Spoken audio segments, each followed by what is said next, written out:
Ladies and gentlemen, please stand for the arrival of the official party and remain standing for the invocation and national anthem.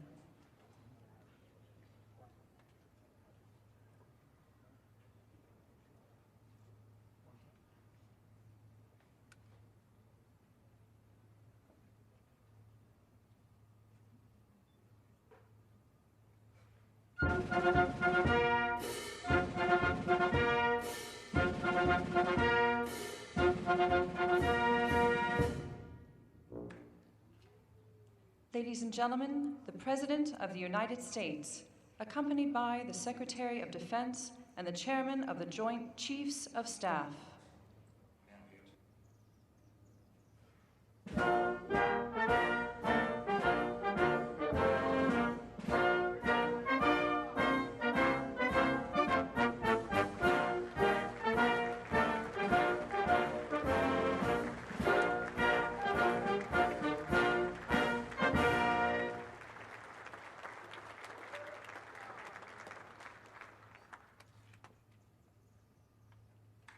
Ladies and gentlemen, Chaplain Colonel James Foster, Command Chaplain, Joint Task Force, National Capital Region, and the United States Army Military District of Washington.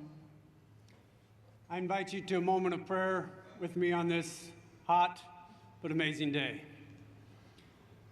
Almighty God, who rules the nations and gives freely to those who ask, I praise you this morning and thank you for a nation here who continues to call upon your name. I thank you for the blessings you have bestowed upon us and the freedoms we enjoy because of your righteous right arm. For generation after generation now, the men and women of this nation have stood up when called upon in order to do our very best at providing liberty, justice for all, and a peace that passes all understanding. The headstones surrounding this amphitheater and a multitude of others around the globe stand in representation of the brave souls that have gone on before us, and for which we give particular thanks today. Lord, they call out to us to choose wisely in our endeavors. So on this day of remembrance, stir our hearts to stand united and to continue striving for that peace that only you provide. Now bless our efforts and our words in this place today. In your holy name I ask it. Amen. Please remain standing for our national anthem, presented by the United States Air Force Band and Singing Sergeants.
Please be seated. Ladies and gentlemen, General Mark A. Milley.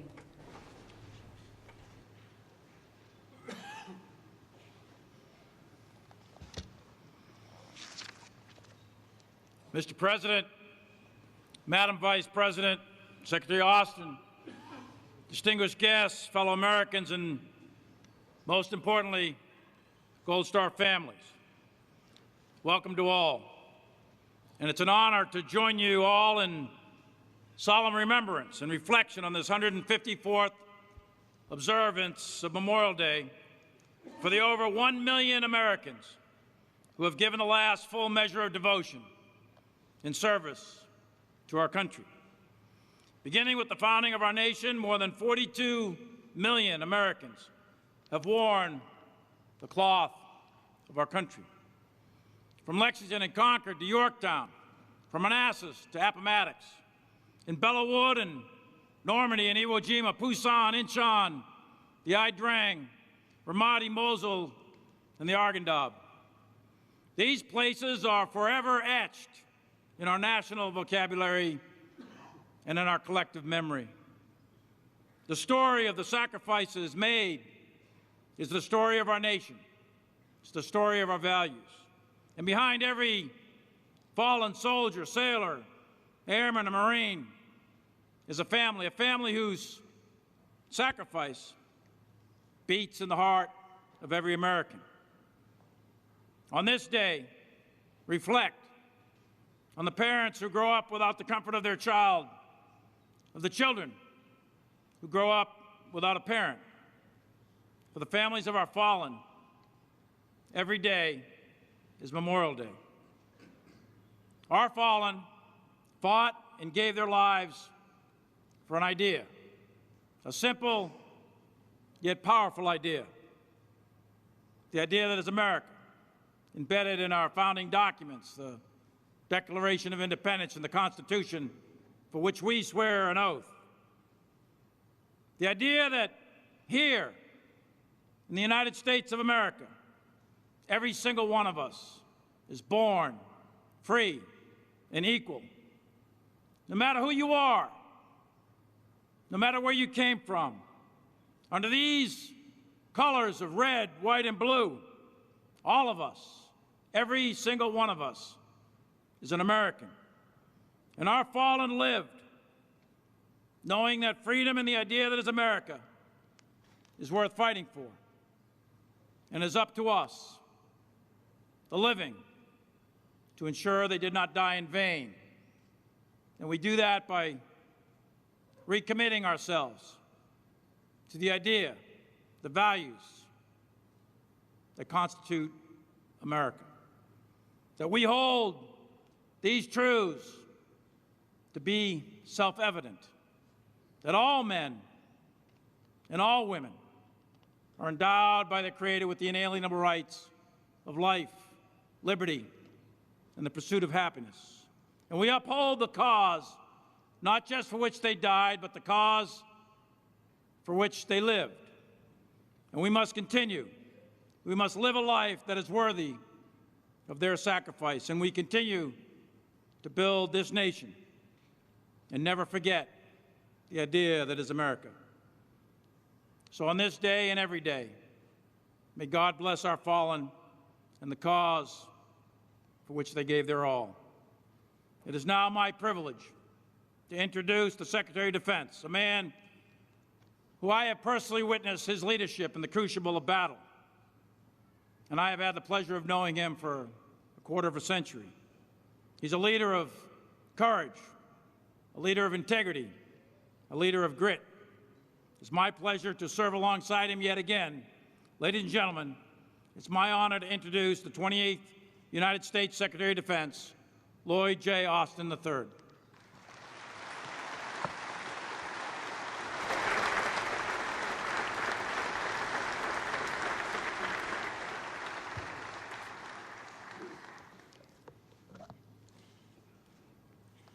Mr. President, Dr. Biden, Vice President Harris, Mr. Imhoff, fellow members of the Cabinet, General Milley, and members of the Joint Chiefs of Staff, good afternoon. To our distinguished guests, our service members, and my fellow veterans, thank you for letting us share this day with you. And to the Gold Star and surviving families here, you honor us with your presence. I know that when you look across this hallowed ground, you ache for those you have lost. Your devotion to your loved ones has never faltered. And in turn, America owes all of you support that does not waver. We renew that dedication every Memorial Day. And as we do, we also renew our faith in our democracy and the values of self-government that bind us together as Americans. We understand the stakes. In the 21st century, the security of the world hinges again on the survival and success of the American experiment. And in turn, that great experiment relies on the American patriots who volunteer to keep their fellow citizens safe and their nation secure. And these patriots carry the moral force that can be wielded only by free people defending their inalienable rights and the rule of law.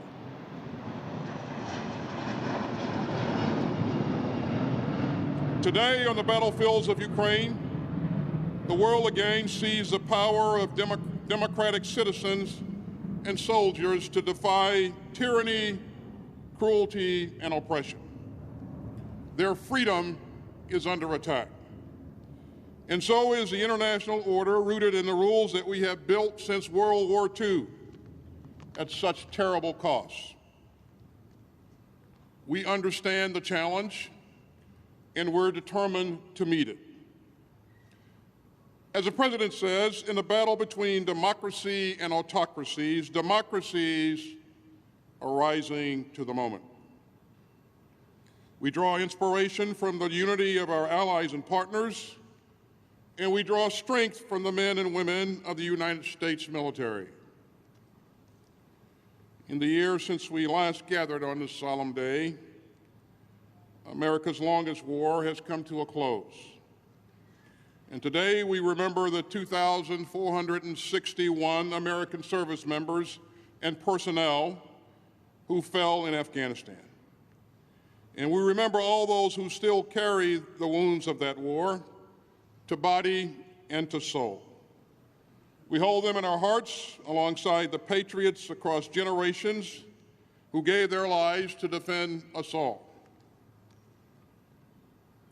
The heroes here are joined together, united not just by their final resting place, but by their devotion to the values that gave life to our democracy. And they came from every state, from every territory, from every background, and from every creed. But they were all patriots who loved their country, who marched to defend our democracy, and who fought to forge a more perfect union. Their sacrifice demands more than even our deepest gratitude. In the words of President Kennedy, who rests nearby, quote, "We must never forget that the highest appreciation is not to utter words, but to live by them." So as we honor our fallen today, let us live by their dedication to democracy, to liberty, and to the Constitution. When choosing between what is easy and what is right, let us live by the example of our fallen warriors. And when the values that we hold dear are put to the test, let us live by the ideals that they gave their lives to defend. Today we hold the fallen in our prayers, and every day we strive to make them proud. Thank you again for being here today. And ladies and gentlemen, our Commander-in-Chief has been a staunch and steadfast champion of our men and women in uniform. And I know personally how much he values their sacrifice, their commitment, and how devoted he is to our men and women in uniform and to the families who serve alongside them. He has spent a lifetime in public service to advance the democratic ideals for which so many have given so much. it is my honor to introduce the President of the United States.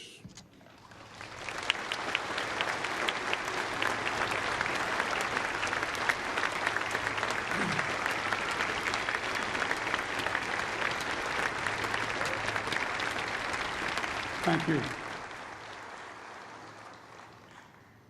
They lie here in glory and honor, in quiet rows in Arlington, in cemeteries in Europe that I've visited, many of you have, in graves across our country, in towns large and small, America's beloved daughters and sons who dared all, risked all, and gave all to preserve and defend an idea unlike any other in human history. The idea of the United States of America. And today, as a nation, we undertake a sacred ritual to reflect and remember, because if we forget the lives that each of those silent markers represent, mothers, fathers, siblings, spouses, children, if we forget what they sacrificed, what they made, so that our nation might endure, strong, free, and united, then we forget who we are. Who we are. Ladies and gentlemen, our First Lady, the love of my life, Jill, Vice President Harris, the Second Gentleman, Secretary Austin, General Milley, Joint Chiefs of Staff, Cabinet members, Gold Star families, most importantly, and survivors. Today, we renew our sacred vow. It's a simple vow, to remember, to remember. Memorial Day is always a day where pain and pride are mixed together. We all know it sitting here. Jill and I know it. Today's the day our son died. And folks, for those who have lost a loved one in the service of our country, if your loved one is missing or unaccounted for, I know the ceremonies reopen that black hole in the center of your chest that just pulls you in, suffocates you. I said 7 years ago today, our son, Major Bo Biden, took his last breath at Walter Reed. Major in the Delaware Army National Guard, he insisted on deploying to Iraq with his unit for a year when he was Attorney General. Came home a decorated soldier, Bronze Star, Legion of Merit, Delaware's Conspicuous Service Cross. He didn't die in the line of duty. He came home from Iraq with cancer. It was horrific cancer that stole us from him, and him from us. But still, it always feels to me on Memorial Day, I see him, not as he was the last time I held his hand, but the day I pinned his bars on him as a second lieutenant. I see him with me down at the Delaware Memorial Bridge, hugging all the Gold Star families. Days like this bring back before your eyes their smile and their laugh. The last conversation you had, each of you know it, the hurt can be overwhelming. But for so many of you, as is with Jill and me, the hurt is wrapped around the knowledge that your loved one was part of something bigger than any of us. They chose a life of purpose. Sounds corny, like a Memorial Day speech, but I mean it from the bottom of my heart. They chose a life of purpose. They had a mission. And above all, they believed in duty. They believed in honor. They believed in their country. And still today, we are free because they were brave. We live by the light of the flame of liberty that they kept burning. And so part of them is still with us no matter how long ago we lost them. As hard as it is for many to believe, especially those whose loss is still raw, I promise you the day will come when the memory of your loved one, your patriot, will bring a smile to your lip before it brings a tear to your eye. That's when you know you're going to make it.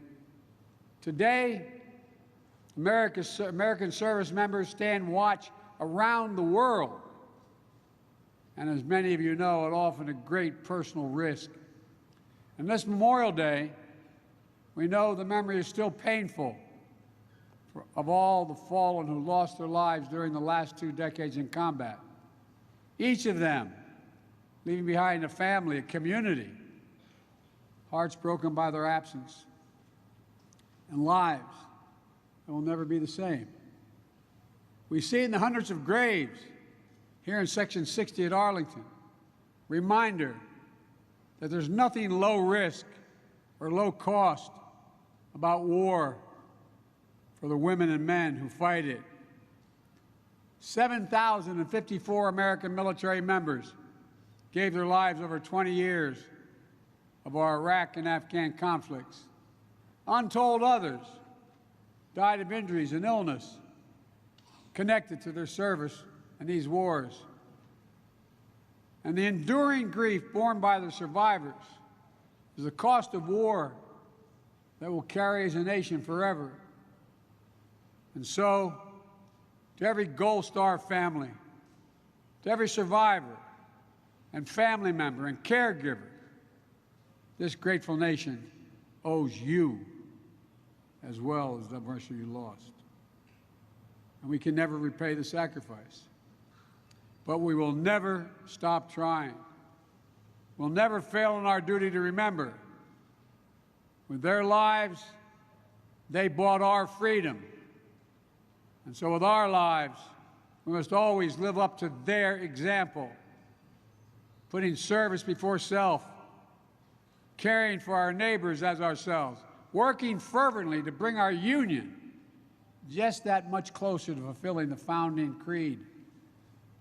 As the Secretary said, that all women and men are created equal. I've often said that as a nation we have many obligations, but the only one that is truly sacred, the only truly sacred obligation we have, is to prepare and equip those women and men we send into harm's way and care for them and their families when they return home and when they don't. This is an obligation that unites Americans. It brings us together to make sure the women and men who are willing to lay down their lives for us get the very best from us in return. I want to acknowledge that we're making progress in key areas like comprehensive bipartisan legislation that is advancing in Congress that will deliver health care services and benefits to veterans and their survivors impacted by toxic exposures. We don't know how many Americans and service members may have died because of what they were exposed to on the battlefield. Toxic smoke from burn pits near where they were based, burn pits that incinerated with the wastes of war, medical and hazardous material, jet fuel, and so much more. But we have a duty to do right by them. And I'm determined to make sure that our brave service families and members that served alongside them do not wait decades for the care and benefits that they deserve. And that's why we're working so hard to find out what the facts are. Where we can still save lives, we have to act. All of us also have a duty to renew our commitment to the foundational values of our nation in their honor. For those are the values that have inspired generation after generation to service. On Friday, I spoke at the graduation and commissioning ceremony of the U.S. Naval Academy. I had an opportunity to do it the night before as well. It was a remarkable experience again, an honor. Looking out at those young men and women, newly commissioned officers, embarking on a life of service, they hold before them the example of the heroes who have gone before them, many of your family members, heroes who have answered duty's call at Lexington, Concord, Antietam and Gettysburg, Belleau Woods, the Battle of the Bulge, the Korean and Vietnam and Afghanistan, Iraq, and so many other places around the world, so many of whom never returned home, including the legacy of all those held prisoners of war or who are still missing in action. To be here today, soon after that joyful celebration at the Academy, is a bracing reminder of all that we ask of our service members and their families. For it's on the strong shoulders and noble spirits of our service members that our freedom is built, our democracy is sustained. And in this moment, when a war of aggression is once more being waged by Russia to snuff out the freedom, the democracy, the very culture and identity of neighboring Ukraine, we see so clearly all that's at stake. Freedom has never been free. Democracy has always required champions. Today, in the perennial struggle for democracy and freedom, Ukraine and its people are on the front lines fighting to save their nation. But their fight is part of a larger fight that unites all people. There's a fight that so many of the patriots whose eternal rest is here in these hallowed grounds were part of. A battle between democracy and autocracy, between liberty and repression, between appetites and ambition of a few who forever seek to dominate the lives and liberties of many. A battle for essential democratic principles, the rule of law, free and fair elections, freedom to speak and write and to assemble, freedom to worship as one chooses, freedom of the press, principles that are essential for a free society. We've heard this a lot. We've heard this a lot over the years, but we're now realizing how real it is around the world in so many countries as I speak. These are the foundations of our great experiment, but they are never guaranteed, even here in America. Every generation has to defeat democracy's mortal foes. And into every generation, heroes are born, willing to shed their blood for that which they and we hold dear. Ladies and gentlemen, today we remember and we reaffirm freedom is worth the sacrifice. Democracy is not perfect. It's never been good, perfect. But it's worth fighting for. If necessary, worth dying for. It's more than just our form of government. It is part of the very soul of America, the soul of America. Our democracy is our greatest gift as a nation, made holy by those we've lost along the way. Our democracy is how we undertake the constant work of perfecting the union. And we have not perfected it, but we've never stopped trying, of opening the doors wider of opportunity and prosperity and justice for people everywhere. Our democracy is how we endure through every challenge, overcome every obstacle we faced through the last 246 years of self-government, and how we've come back stronger than before. We must never walk away from that. We must never betray the lives laid down to make our nation a beacon to the world, a citadel of liberty and justice for everybody. This is the mission of our time. Our memorial to them must not be just a day when we pause and pray. It must be a daily commitment to act, to come together, to be worthy of the price that was paid. May God bring comfort to all those who mourn. May God bless our Gold Star families and survivors. And please, God, protect our troops. God bless America and all of you. Thank you.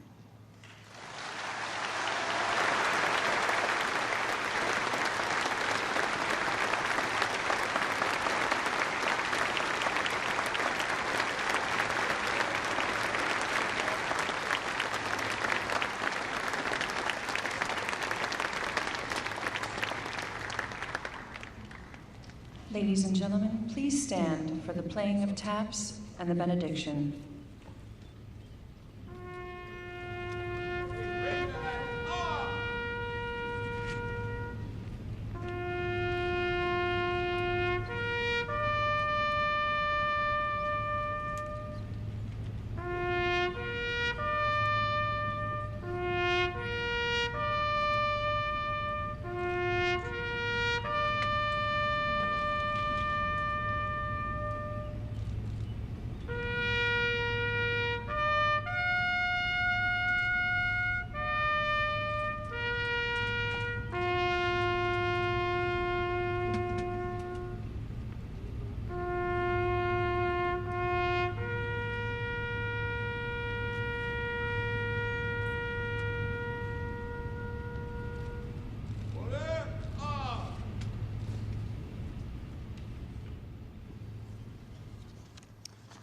Please join me in this closing prayer. Lord, thank you for this nation we call home. Thank you once again for those who, as the song says, more than self their country loved, and for the families of those fallen that are still grieving today. These are the patriots who continue to pay the price for the peace and security we enjoy. Now, God, bless us with your Spirit as we strive to honor their full measure of devotion, and bless with strength and courage those who faithfully continue to serve. Now, God bless America, her leaders, and all her children. Amen. Please remain standing for the singing of America the Beautiful, performed by the United States Air Force Band and the Singing Sergeants.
Ladies and gentlemen, please remain in place as the official party departs and the colors are retired.